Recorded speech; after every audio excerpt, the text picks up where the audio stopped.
என்ன பண்ணாரு? பதில் தானே சொன்னாரு. இதான் உங்களோட அரசாங்கம் தான். பொதுமக்கள் எல்லாம் எங்க ஆட்சியில வந்து பேர் மாற்றத்துக்கு உங்களுக்கு 5 வருஷம் சரியா போயிடும்.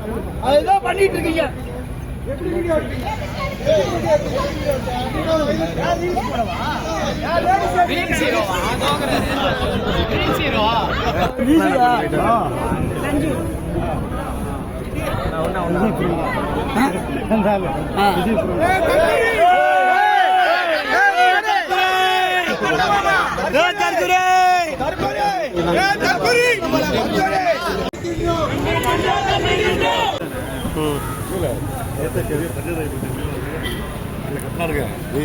யாரா இப்ப தள்ள அடிச்சு போறோம் பாடு தள்ள அடிச்சு உள்ள போறானா உனக்கு கத்துறாங்க ரெக்கார்டு கொஞ்சம் லைட் அப்படியோ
போலீசார் கைது பண்ண சார் இவர் ஏசி சொல்லணும்னா பயப்படுறாங்க.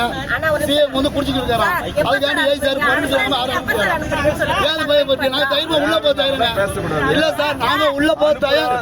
நாங்க உள்ள போக தயாரு. போய்கிறதுக்கு போடுங்க. அவருக்கு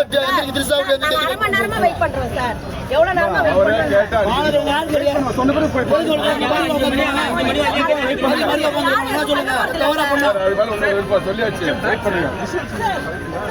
சார் இந்த சார் அவர் மேல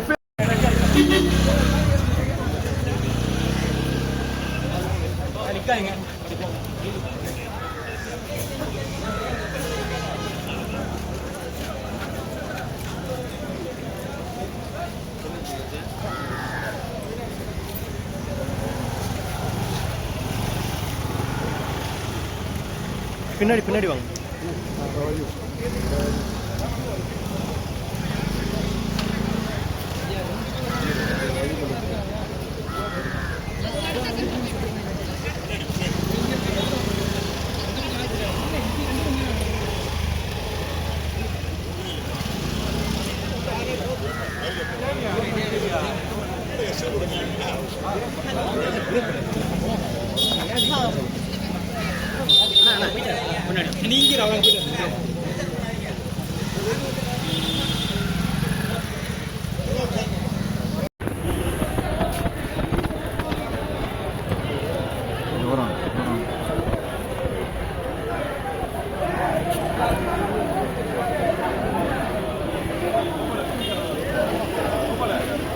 கொஞ்சம் பின்னாடி வாங்க.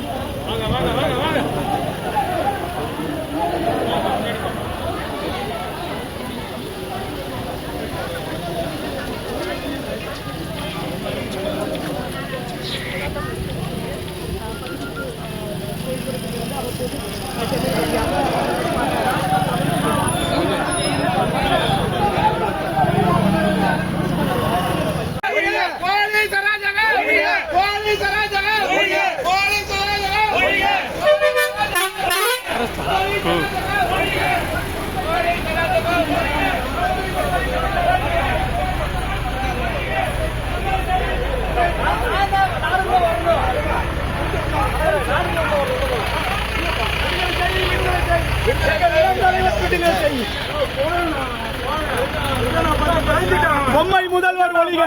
பொம்மை முதல்வர் ஒழிக.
Statement taken out of context.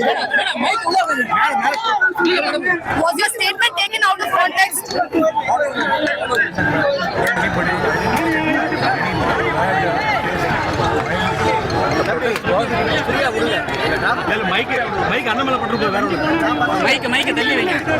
Are you ready to face the consequences, sir?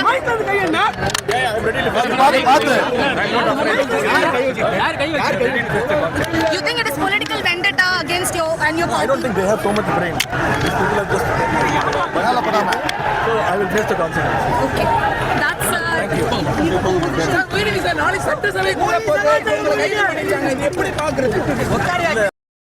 கண்டிக்கத்தக்கக்கூடிய ஒரு விஷயம் தான் இது.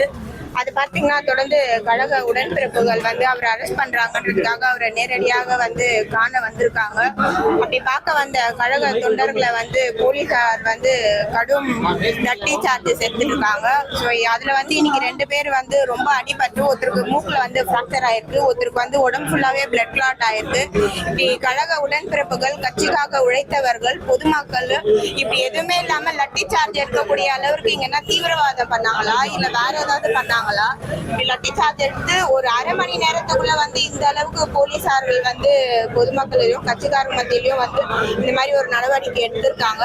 முற்றிலுமாக இது வந்து அராஜக அரசியலாக தான் வந்து பார்க்கப்படுகிறது. ஜனநாயகம் அப்படின்னு சொல்றாங்க. இன்றைக்கு ஜனநாயகம்னா என்னன்னே தெரியாத நிலையில தான் இருக்காங்க. ஜனநாயக படத்துக்கு போய் தியேட்டர்ல உட்காந்து அழுகுறாங்க. ஆனா இப்படி ஒரு நபருக்கு வந்து ரத்தம் வரக்கூடிய அளவிற்கு வந்து அடிக்கக்கூடியதுதான் ஜனநாயகமா? போலீசார்கள் உங்கள் கைப்பிடியில் இருந்தா என்ன வேணும்னா நீங்க பண்ணலாமா? இதெல்லாம் வந்து கண்டிப்பாக இது எல்லாத்துக்குமே வந்து இன்றைக்கு இருக்கக்கூடிய அரசாங்கம் வந்து பதில் அளிக்க தான் வேண்டும். திராவிட முன்னேற்ற கழகம் இதுக்கெல்லாம் அஞ்சக்கூடியவர்கள் அல்ல. லீகலா என்ன ப்ரொசீடிங்ஸ் பண்ண முடியுமோ அதன் வகையில அனைத்துமே நடவடிக்கைகள்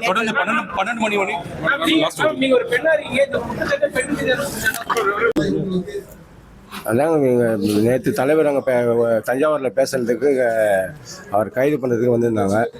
சரி, ஏதாவது எங்கள் கட்சி சார்பாக இது ஆர்ப்பாட்டம் பண்ணாங்க, அதை கலந்துட்டுதான் வந்தேன். அந்த இடத்துல போலீஸு நான் சைடில் அது வந்துட்டு இருந்தபோது காலால் தட்டி விட்டு கீழே தள்ளி விட்டாங்க. தட்டி விட்டு அடிச்சிட்டாங்க. அராஜகமாக இருக்குதுங்க, அராஜகங்க அது. இது எங்களுடைய முதலமைச்சராக இருந்த எங்கள் முத்துவேல் கருணாநிதி ஸ்டாலின் அவர்கள் முதலமைச்சராக இருக்கும்போது இதே இன்னைக்கு அமைச்சராக இருக்கிற ஆதவாச்சனா வந்து முட்டாள் முதலமைச்சர்னு சொல்லிட்டு எவ்வளோ கேவலமாக பேசினார். அன்னைக்கெல்லாம் எங்கள் தலைவர் பெருந்தான்மையாக அவங்களெல்லாம் விட்டார். அதனுடைய விளைவு தான் இன்றைக்கி இவ்வளோ பெரிய பிரச்சனைகள்லாம் இருக்குது. அன்றைக்கி எங்கள் தலைவர் அதுக்கெல்லாம் தகுந்த ஆதாரத்தோடு அவர் அடைய நடவடிக்கை எடுத்திருந்தாருன்னா இன்றைக்கி அவங்களாம் பெரிய இது இல்லை. இது எல்லா அமைச்சர்களும் எவ்வளோ கேவலமாக பேசுகிறாங்க, எவ்வளோ தலைக்குறவாக நடந்துக்கிறாங்க.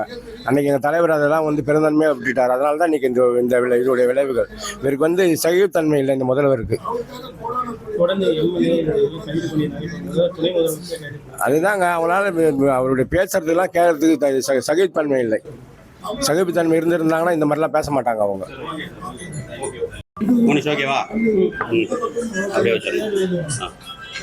என் பேர் இருதயசாமி. நான் சிறுபான்மை அணி துணை அமைப்பாளர் சோழிங்கநல்லூர் கிழக்கு பகுதியில் இருக்கேன். எங்கள் தலைவரை உதயவனை கைது பண்ணதுனால அதை நாங்கள் கண்டித்து ஆர்ப்பாட்டம் நடத்துகிறாங்க. அது கலந்துக்கிறதுக்காக வந்திருந்த இடத்துல போலீஸ் வந்து நான் அந்த இடத்துல நிற்கும்போது என்னை காலால் தட்டி விட்டு லத்தியால் அடிச்சிட்டாங்க. அடிச்சுட்டு இந்த இடத்துல அடிபட்டுச்சு. இப்போ மூக்கு தண்டு எலும்புல ஃப்ராக்சர் இருக்குது. இந்த அரசாங்கத்துக்கு வந்து எது பேசினாலும் வந்து தவறான கண்ணோட்டத்தில் பார்க்குறாங்க.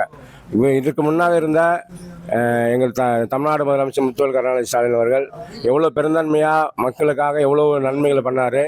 அவர் இது மாதிரி இதோட கேவலமாக பேசினார்.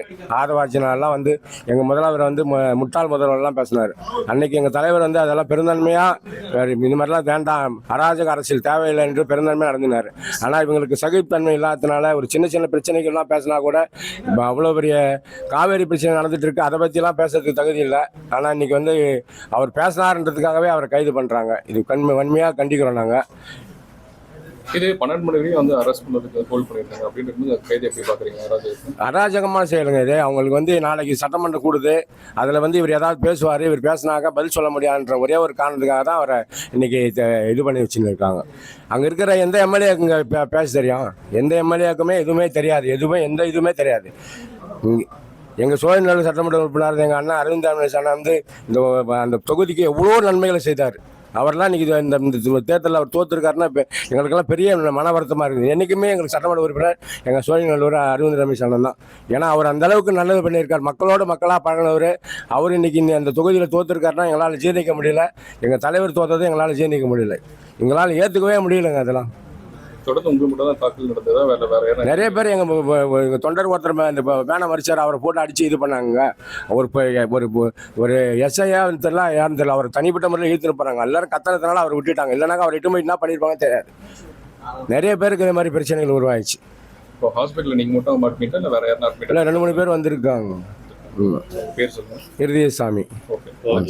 என்னுடைய எதிர்க்கட்சி தலைவர் உதயநிதி ஸ்டாலின் அவர்கள் இல்லத்தில் காலையில் காவல்துறைகள் வந்து அவரை கைது பண்ணுவதற்காக பல நூற்றுக்கணக்கான காவல்துறை நண்பர்களை அழைத்து தமிழ்நாட்டினுடைய எதிர்க்கட்சி தலைவராக இருக்கின்ற தமிழ்நாட்டினுடைய திராவிட மாடல் ஆட்சியின் துணை முதலமைச்சராக இருந்து தமிழ்நாட்டிற்கு எண்ணற்ற பல திட்டங்களை கொண்டு வந்து தமிழ்நாட்டினுடைய வளர்ச்சி பாதைக்கு தமிழ்நாட்டினுடைய முதலமைச்சருக்கு உறுதுணையாக இருந்த துணை முதலமைச்சராக இருந்து பொறுப்போடு பணியாற்றியவர் உதயநிதி ஸ்டாலின் அவர்கள். நேற்று நடந்த தஞ்சாவூரில் நடந்த விவசாயிகள் போராட்டத்திற்காக கலந்து கொண்டு சிறப்பு விருந்தினராக கலந்து கொண்டு உரையாற்றிய அந்த சூழ்நிலையில் இன்றைக்கு காலையில் அராஜகமான போக்கில் காவல்துறை வீட்டிற்கு உள்ளே சென்று அராஜகமாக அவரை கைது செய்திருக்கின்றார்கள். பல்லாயிரக்கணக்கான இந்த சோழிங்கநல்லூர் தொகுதிக்கு உட்பட்ட சென்னை தெற்கு மாவட்டத்துக்கு உட்பட்ட 5 தொகுதிகள், பல தொகுதிகளில் இருந்து கழக நிர்வாகிகள் ஆயிரக்கணக்கான பேர் திரண்டு அவரை பார்த்து அவருக்கு மரியாதை நிமித்தமாக பார்க்க வந்தவர்களை எல்லாம் காவல்துறையினர் அராஜக போக்கில் அவர்களெல்லாம் அடித்து அவர் ஒருவருக்கு இருதயராஜ் என்றவருக்கு இன்றைக்கு மூக்கு எலும்பு உடைந்து மருத்துவமனையில் இப்போது KL மருத்துவமனையில் தான் மருத்துவ பார்க்கப்பட்டு கொண்டிருக்கிறது. இன்னொரு நண்பர் பார்த்திபன் அவருக்கு பெரிய அளவில் கால், அதாவது போலீஸ் ஷூவோடு சேர்ந்து அவரை உதைத்து பெரிய அளவில் ரத்த கட்டி இன்றைக்கு அவருக்கும் மருத்துவ பரிசோதனை நடந்து கொண்டிருக்கிறது. இன்னொருவர் ஜான்வேல், அவருக்கு கை எலும்பு உடைந்து இன்னைக்கு அவரும் இதே மருத்துவமனையில் மருத்துவ சிகிச்சை பெற்றுக் கொண்டிருக்கின்றார்.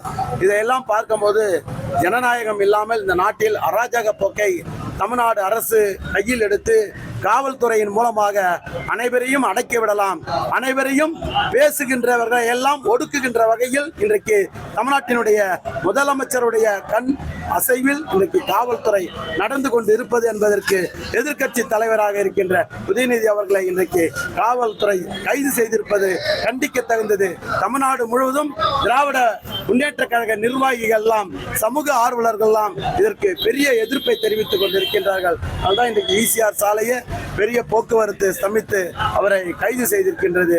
சட்டத்தின் முன் நின்று கழகம், திராவிட முன்னேற்ற கழகம் இதையெல்லாம் கண்டு அஞ்சாது. கழக தலைவர் எப்படி தலைவரை நீ போய் கைது ஆகு என்று தலைவர் கலைஞர் உத்தரவிட்டாரோ அதே நிலையில் இன்றைக்கு தமிழ்நாட்டினுடைய முதலமைச்சர் தன் மகனை காவல்துறை கட்டுப்பட்டு நீ சென்று வா மகனே என்று அனுப்பியிருக்கிறார். சட்டத்தின் முன் நின்று நிச்சயம் சட்டத்திற்கு நாமெல்லாம் கட்டுப்பட்டு நடக்கக்கூடியவர்கள் திராவிட முன்னேற்ற கழகம். அதை வெல்வோம். சட்டத்தின் முன்னால் அனைத்தையும் நிரூபித்து நிரபராதி என்று வெளியே வருவதற்கான அனைத்து பணிகளும் நடைபெறும் என்று தெரிவித்துக் கொள்கிறேன்.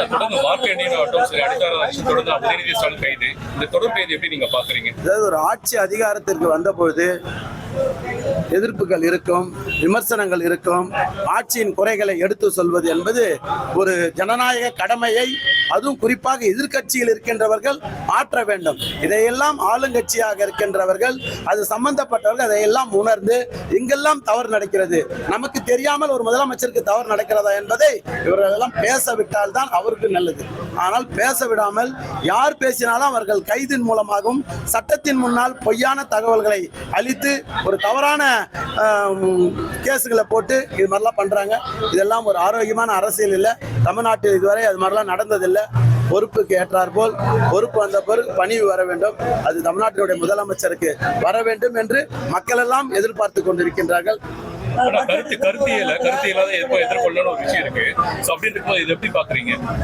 நாளைக்கு சட்டமன்றம், தமிழ்நாட்டினுடைய சட்டமன்றம் கூடுகிறது என்று அறிவிப்பு எல்லாருக்கும் தெரியும்.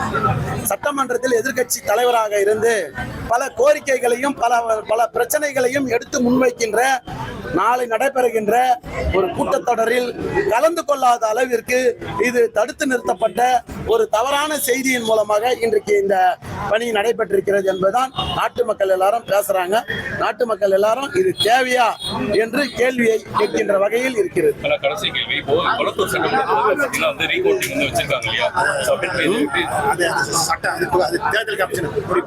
அது தேர்தல். ஓகே.